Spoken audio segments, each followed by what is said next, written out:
Greetings from the Marco Simoncelli World Circuit in Misano, where the Motogp race is about to begin. The weather forecasts are very reassuring. We will have sunny weather for the entire duration of the race.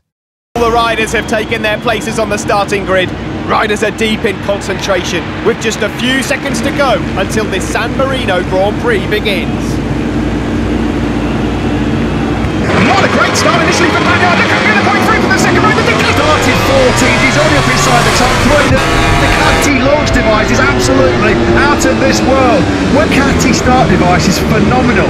They've got 4 bikes inside the top 4. The Aprilia-related Spargo is all by the Ducatis. Former Ducati man Danilo Petrucci's race has come to an end so early. Hope he's all right. Immediately he's out. They wanted to be. Then the pole man Pecco Bagnaia got the whole shot. A great launch by Miller, but nobody nailed the start quite like himself inside that top 4 immediately. Incredible launch. Alicia Spargo is about to be passed by Fabio Quartararo. He had to do that. Rossi's been extinct as Danilo Petrucci trudges away in the gravel trap. Yeah, not what he needed. He needed a race under his belt to get crucial. Great inroads at the moment. They're still hovering around 9th and 10th place. Pecco Bagnaia starting to eke out a gap already on Jack place.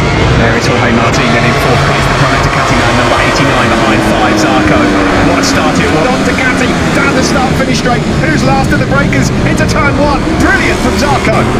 There's nothing such a vast performance advantage.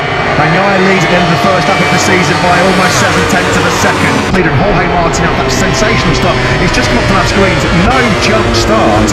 Jorge Martin will absolutely sensational. There he is, number 89, up into 4th. He said, I'm going to try and learn in this race and finish it. Well, it's just part, or they think that the Ducatis might run into some rear grip problems late on. Well, they need that scenario right now because the Ducatis will only pass on the straight. Well, that was almost out of the window straight away there from Maverick Vinales, who we're on board with. They're ahead of Rossi, and it's the sensational, the best start I think we've ever seen. We're on board then now with Maverick Vinales, looking ahead at his teammate Fabio quite a few places behind Oliveira. Again, Maverick Vinales having a look at the inside of Fabio Quartararo. As for the Italian, a 1:55.321, still that advantage he had like on lap 1 of 6/10 of a second. It's this lap, but he's got to be careful. He did say yesterday he can't go too fast at the front of this race, otherwise by nightmare. Shocker on the opening night for Franco Morbidelli. Something up to on that first lap as well, second lap rather, because lucky owner Alex Martin, Fabio Quartararo, the door was just left slightly open from the rookie Martin, and through he goes. Yeah, there was something up for Morbidelli on that second lap to the 18th place. There is Valentino Rossi just ahead of the 2 Suzukis still, so yeah, Vinales has got Martin as well. Valentino Rossi there now being handed by Alex Rins. He was wide there, Rossi, and that was easy enough for Rins to pick him off. So Alex Rins then moved to all the teammates on the screen. Paul Espargaro, Repsol Honda rider, just ahead at the moment of Brad Binder. Stefan Bradl just behind them as well. A little bit to maintain that pace. He did say yesterday he was a little bit concerned about the first few laps with full fuel tank later Espargaro. He's got from 5th by Valentino Rossi. So Mir now up into 8th place. Now remember folks, the Suzuki's are world champions for very good reason, 54.9 to 8.